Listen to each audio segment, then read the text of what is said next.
Hey y'all, it's Mac and Molly from A Scarlet Thread in Jackson, Georgia. We are going to show you guys a demo on diamond art. How beautiful are these samples here? This is actually from Molly's home. She actually did these. These are her diamond arts, and we are so excited to have her here today to demonstrate her newest project. So here we go. Let's get started. Hi y'all. So the next kit that I am working on is called the Snowman Red Hat because I absolutely love snowmen. I had to have this. And there's a small little finger picture of what it's going to look like when this is all done. So inside each one of your kits, you're going to have the actual mat itself, which will be your finished project. And then some of them, this one comes with instructions, so that'll kind of help you with that. You're going to get a toolkit, and so this one comes with the tray for the diamond chips, the pen, which you'll use to pick the chips up with. This is a glue square, and I'll show you how to use that, and then tweezers that can also help you place them on your mat better. Then you're also going to have all of the chips that you're going to need to complete this and all the colors. So I have already gone ahead and selected the first one that we're going to use to sample with. And what I like to do is I like to have a little tray that has the little cubbies in it so that as I pull out my kit, I can set up my numbers based on the order in which that gives you on the side of the mat here. And then this helps you be a little bit more organized as you're working on this. And then when you're done, you can just fold them down, close it up, and store it. And without having to worry about losing any of your chips or anything like that. And you can pick these up anywhere, you know, what your local craft store or Dollar Tree or wherever. All right. So we want to start with opening our kit and getting our tools lined out for us. So let's get that set aside. And then I'm going to go ahead and start in this corner. Now, you guys can start wherever you would like to start, but I want to start off in this corner. So what I did, I'll try to get it close enough so you can actually see, is, so my first corner square is O. So then I'm going to look on my mat here and look for O, and you can see right there it's number 22 or 3072 is the number that you're going to find on your bags. So see, there's the 3072, number 22. Okay, so this is going to be the first one that I start with. Okay, so I'm selected my chips and I'm going to put them in the tray. Oops. Just however many you want to start with. And then you take your pen and then you want to just press it down into your glue square. And what that does then is that puts that little bit of glue right at the tip of your pen. And then that allows it to be easier for you to pick the piece up. So you just dot it and then there it is. And then I just pull up on mine what I need for the space that I'm working on so that it's not exposing the whole stickiness of this mat at one time or for a constant time, because then that causes the stickiness to kind of fade over time. So you just want, these are square chips. Some are circles, some are squares. These are actually squares. So you're going to want to line it up in the square that you're working with. And then just move on to the next one, picking it up and then setting that down. And then after you do a few, then if you need to, you can use the tweezers at this point to kind of help position however many that you need them for, you know, so that they line up right. You can also use the tweezers if you're wanting to line them up and align in your tray. And then what you can do is you have this flip end where you can do multiples at one time. So then you would just, to do that, so just push that tip in, and then you can pick up the multiples on the end that are in the line. See how it picks up multiples? And then you can just place those directly then on the mat where they need to go. And then it just makes it go a little faster. I don't particularly do that. I like the time that it takes because it's very gratifying for me at the very end. It's not something I want to rush through because this is how I decompress from the day's chores, as I like to call them. So anyway, that's pretty much how this all works. And then once you get all your so for this color, all my O's, I would go through this whole mat, and once I get them all done, then I simply seal them back up, and the tray just dumps it right back in your bag, and then seal the bag up, and then put them right back in my spot that I had them in, and I leave them there. And the purpose of that is because I always seem to miss one or two throughout my whole project. It has never failed.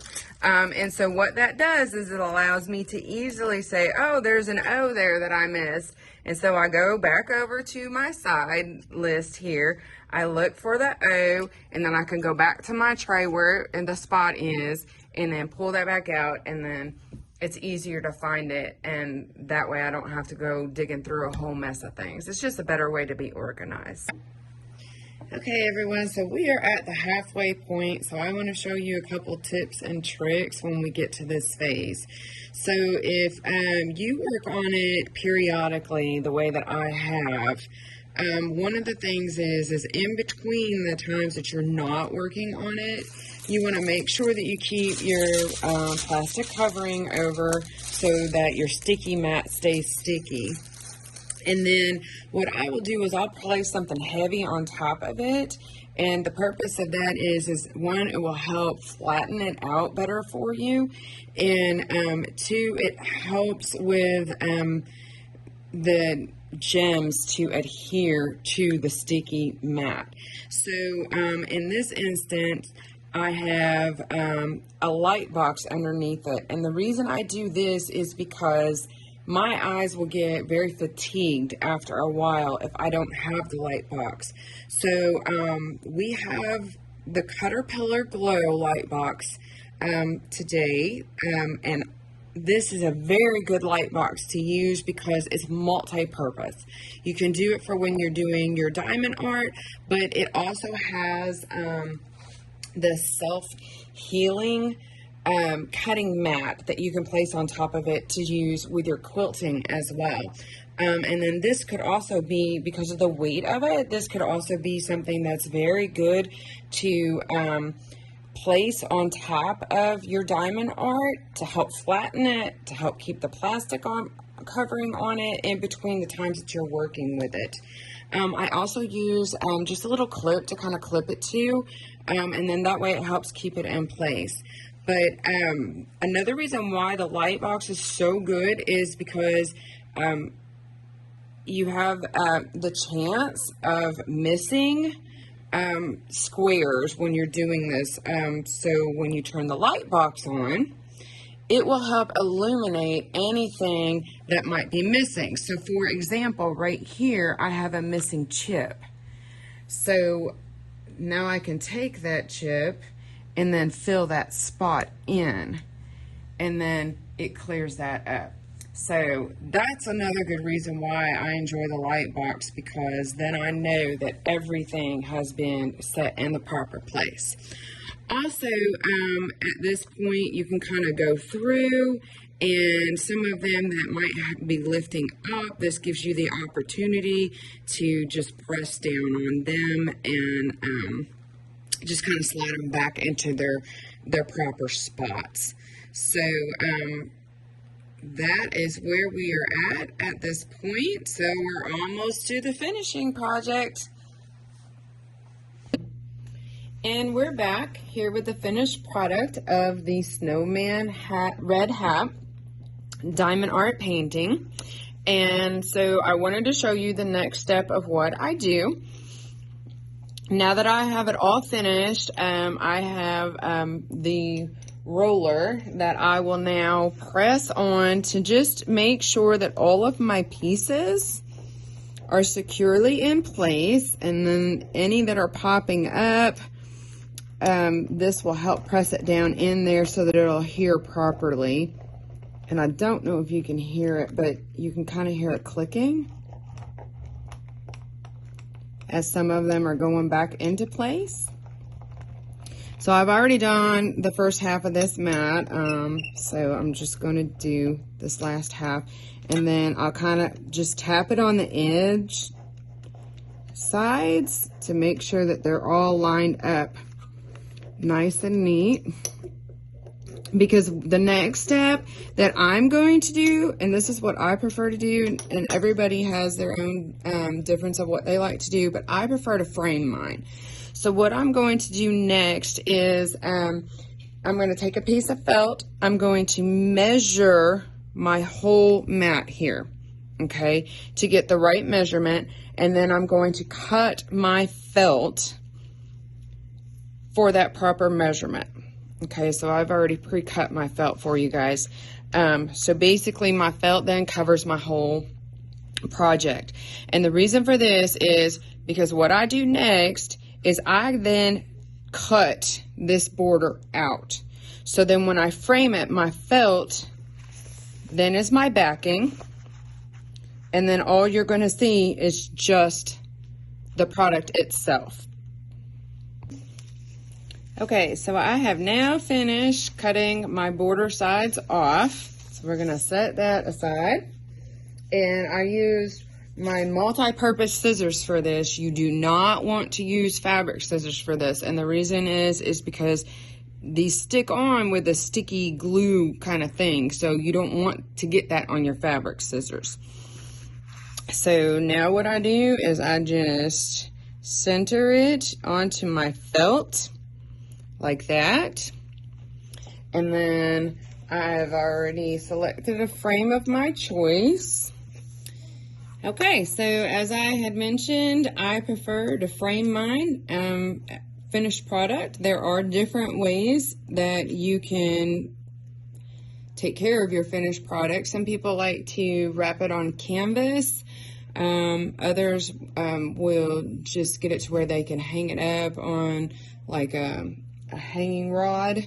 So if you're going to wrap it on canvas or hang it on a rod, you want to make sure that you seal it somehow so that the pieces don't end up coming loose and then falling away. So, which is kind of why I prefer to put it in a frame, because it keeps everything snug and secure in there. It's easier to store. Obviously, this is more of a Christmas item, so I would only have it out once a year, so a frame is a nice way to keep it stored. And that is it for the demo for the diamond art. So I hope that you love the techniques that I showed you and that you enjoyed the process as much as I did. If you did, we have several diamond art options that you can choose from under our gifts tab. And I just want to quickly go back over some of the tools that I used as I did this. Okay, so the number one thing that I recommend that you need to have is a Caterpillar glow box that we offer. This is a multi-purpose tool. Again, as I stated before, in doing this, sometimes my eyes get fatigued, and the light box really helps cut down on that. So you can use it for your diamond art, but it is also used for applique and for cutting of your fabric. So it is definitely a great multi-purpose tool that we offer. The other thing is the seam roller, which we offer. And again, this is a multi-purpose tool because I used it to press my diamond chips into the mat to make sure that they're secured and in proper place.